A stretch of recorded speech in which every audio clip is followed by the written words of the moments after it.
మీ అందరికీ వందనములు. మీ అందరూ బాగున్నారా? ఈరోజు దేవుని వాక్యము యిర్మీయా గ్రంథం 15వ అధ్యాయము 21వ వచనం. దుష్టుల చేతిలో నుండి నిన్ను విడిపించెదను, బలాత్కారుల చేతిలో నుండి నిన్ను విమోచించెదను. దేవుడు ఇశ్రాయేలు ప్రజలకు ఇస్తున్నటువంటి వాగ్దానము ఎవరి ద్వారా అంటే యిర్మీయా భక్తుడి ద్వారా.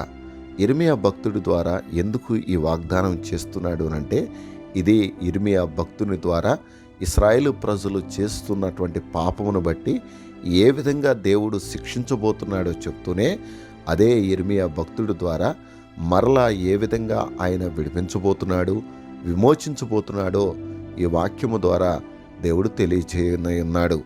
ఎందుకు ఈ విధంగా ఆయన తెలియచేయనయున్నాడు అనంటే, ప్రజలు వారి యొక్క జీవిత విధానాన్ని మార్చుకోవాలి, వారి ఆలోచన విధానాన్ని మార్చుకోవాలి.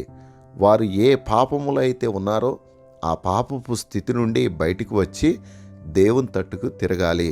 అనగా తిరిగి వారి జీవితాలను మార్చుకుని దేవుని వైపుకు తిరిగితే దేవుడు ఏం చేయబోతున్నాడో వాగ్దానపూర్వకంగా ఈ యొక్క మాటలు యిర్మీయా భక్తుని చేత దేవుడు తెలియచేస్తున్నాడు. ఎలా దుష్టుల చేతిలో నుండి విమోచిస్తాను, విడిపిస్తాను, బలాత్కారుల చేతుల నుండి విమోచిస్తానని ఆయన వాగ్దానం చేస్తున్నాడు. నిజంగా ప్రియ సహోదరుడా, సహోదరి, దేవుడు వాగ్దానం చేసిన వాడు నమ్మదగిన దేవుడు. కనుక నమ్మదగిన దేవుని వైపు మనం తిరిగితే మన జీవితంలో ఎన్నడూ చూడని అద్భుతాలు, ఆశ్చర్యకార్యాలు, మహత్కార్యాలు మనం చూస్తాం. ఆ దినాన ఇశ్రాయేలు ప్రజలు అలాగే విమోచించబడ్డారు, విడుదల పొందారు, దేవుని మహిమపరిచారు.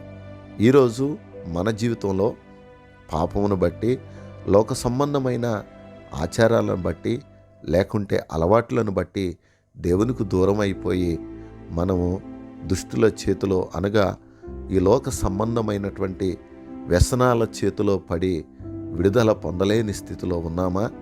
అలాగే ఆ యొక్క భయంకరమైనటువంటి వేదనతో, బాధతో బాధపడుతున్నామా?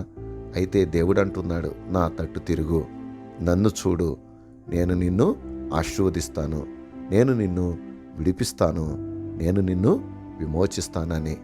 ప్రియ సహోదరుడా, సహోదరి, విమోచించే స్థాయిలోనికి మనం ఎదుగుటకు మనం దేవుని వైపు తిరుగుదాం, దేవుని ఆశీర్వాదాలలో పాలువారం అవుదాం.